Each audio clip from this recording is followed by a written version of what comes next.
Assalamualaikum warahmatullahi wabarakatuh. Perkenalkan, nama saya Mahliga Chandra Putri, Prodi Pendidikan Anak Usia Dini semester 4, Sekolah Tinggi Agama Islam Ibnu Sina Batam, untuk memenuhi tugas statistik pendidikan dari dosen pengampu Bapak Dr. Alfi Parnawi MPD.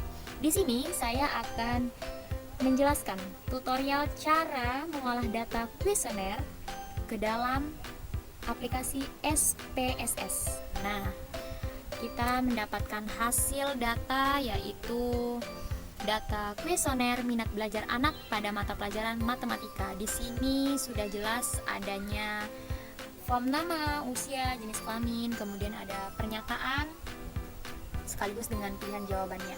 Nah, di sini ada keterangan, kita bisa melihatnya untuk SS sangat setuju, S setuju, TS tidak setuju, kemudian STS sangat tidak setuju. Nah, sebelum kita masuk ke dalam aplikasi SPSS, di sini saya akan menjelaskan tentang data kuesioner sendiri. Nah, apa dia? Maksudnya menurut Sugiono 2017 merupakan metode pengumpulan data yang dilakukan dengan cara memberi seperangkat pertanyaan atau pernyataan.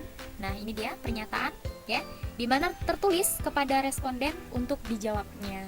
Nah, jadi pernyataan ini harus dijawab dengan responden ya, sesuai dengan anak yang telah kita berikan pernyataan ini. Kemudian untuk selanjutnya kita akan masuk ke dalam aplikasi SPSS. Ayo ikutin.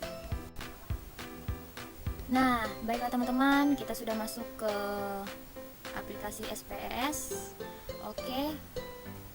Sekarang kita akan mengisi data kuesioner tadi. Nah, sebelumnya apa itu data kuesioner? Nah, menurut Sugiono 2017, metode pengumpulan data yang dilakukan dengan cara memberi seperangkat pertanyaan atau pernyataan tertulis kepada responden untuk dijawabnya. Nah, baiklah. Tadi kan kita sudah melihat isi data dari kuesioner kita pada kesempatan kali ini. Kemudian sekarang kita akan mengisinya di SPPS. Oke, kemudian pertama-tama kita akan isi variabel view-nya dulu. Oke. Nah, di sini variabel view-nya kita akan isi dengan nama. Ya, nama. Nama dulu.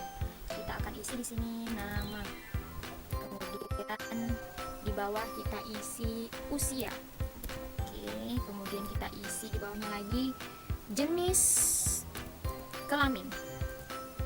Nah, kita isi jenis kelamin ya.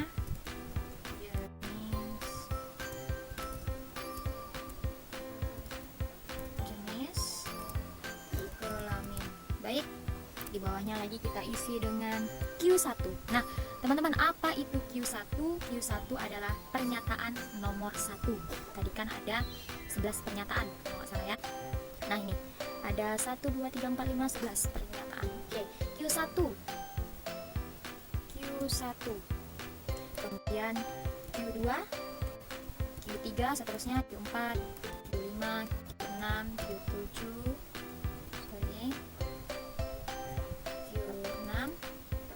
Q7 dan seterusnya ya teman-teman, sampai dia ke pernyataan 11. Nah, baik, ini sudah. Kemudian kita isi pertama-tama nama. Untuk nama, jenis tipenya ini adalah kita bukan string. Kenapa? Karena tidak ada penjumlahan angka di dalamnya. Jadi kita buat string di nama, kemudian untuk desimalnya kita nolkan semua karena dia tidak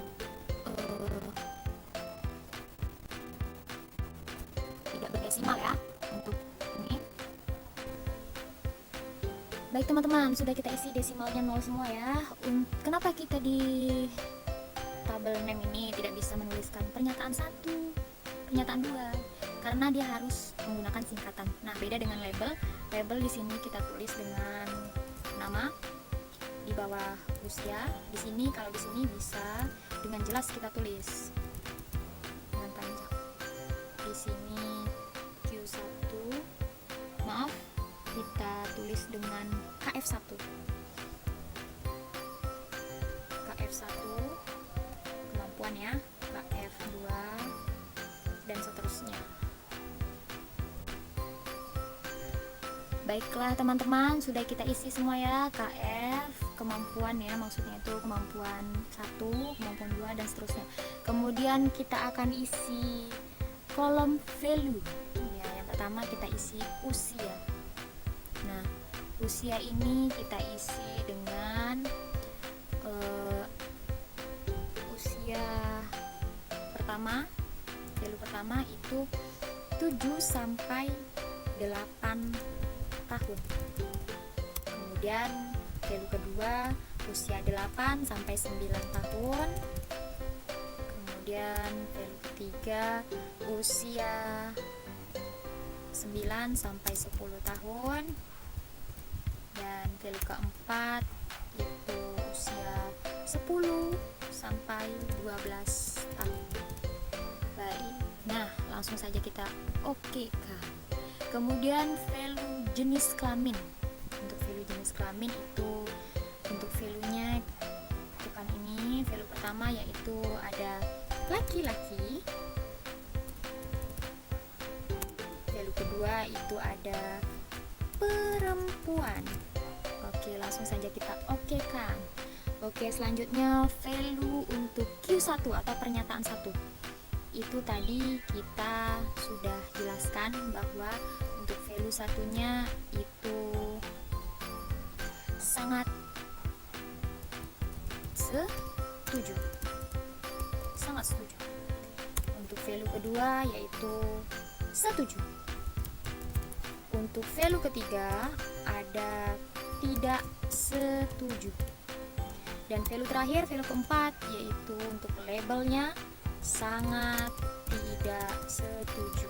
Nah, baik, di sini masing-masing value-nya nilainya 1, 2, 3 dan 4. Kemudian langsung saja kita okekan. Oke, kemudian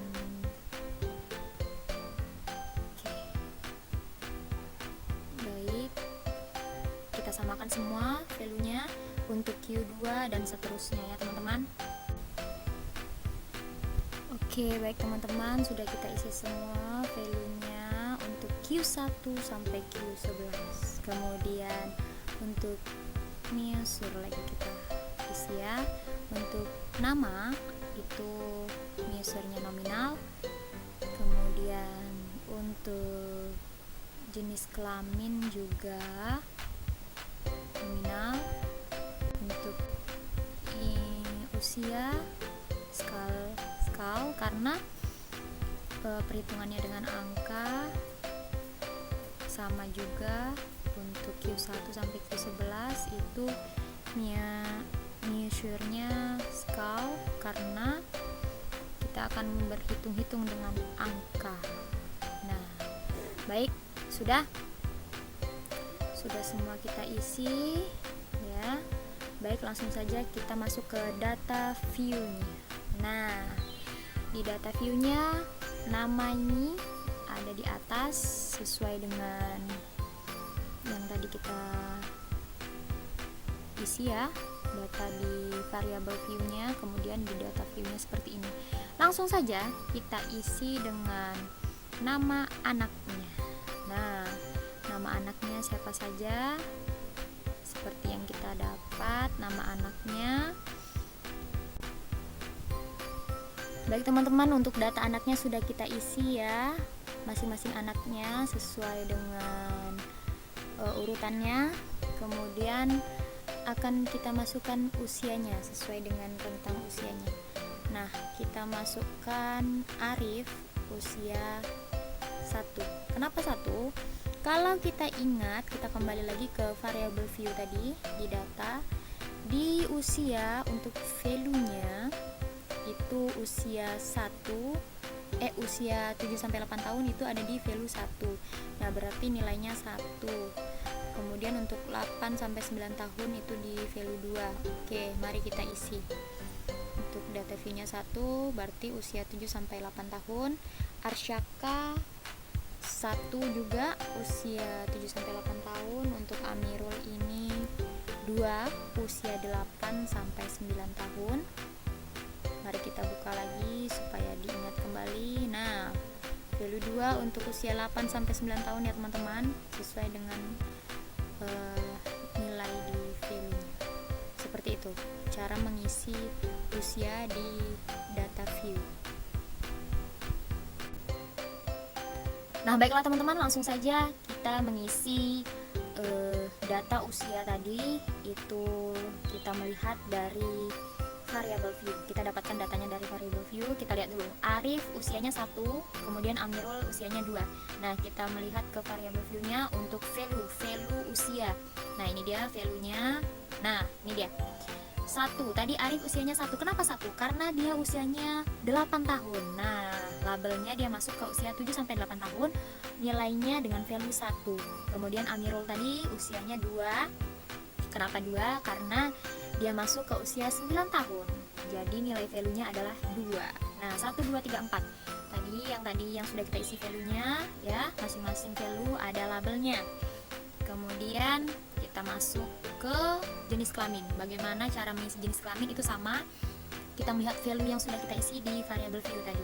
Coba kita lihat Arif adalah laki-laki. Kita isi ya, coba laki-laki. Kemudian kita tekan enter. Nah, nilainya 1 karena value-nya tadi kita isi 1 dan 2. 1 untuk laki-laki dan 2 untuk perempuan. Kita coba Apila. Apila ini perempuan. Kita isi perempuan. Kemudian kita enter. Nah, masuk juga ke nilainya 2 karena value-nya 2. Nah, untuk Q1, Q2 dan Q3 itu juga kita lihat di variable view-nya.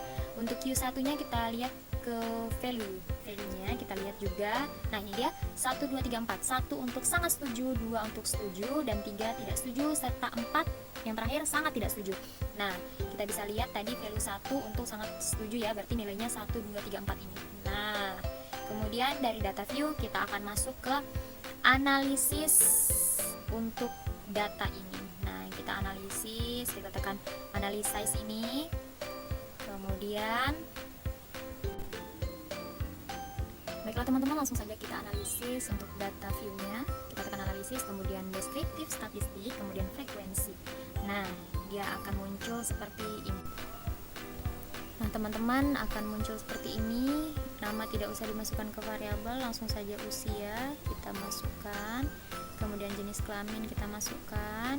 Nah, kita tekan OK.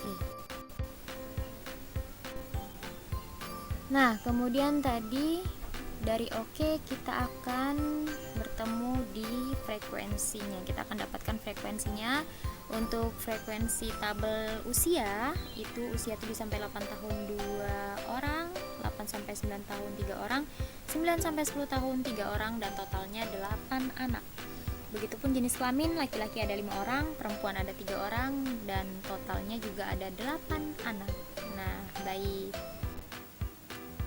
selanjutnya kita akan masuk kepada variabel untuk Q1 sampai Q11 kita masukkan, kemudian Q2 nya kita masukkan ya, kemudian sampai Q11. Nah, kita masukkan.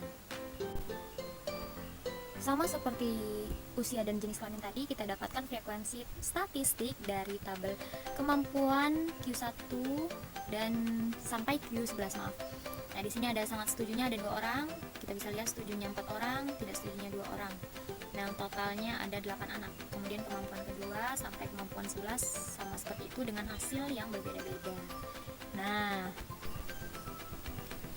baiklah teman-teman, itu dia tadi video tutorial cara mengolah data kuesioner ke dalam aplikasi SPSS. Kurang dan lebihnya saya mohon maaf yang sebesar-besarnya. Terima kasih banyak atas segala perhatiannya. Jangan lupa like, komen, dan subscribe. Saya akhiri, billahi taufiq wal hidayah. Wassalamualaikum warahmatullahi wabarakatuh. Thank you.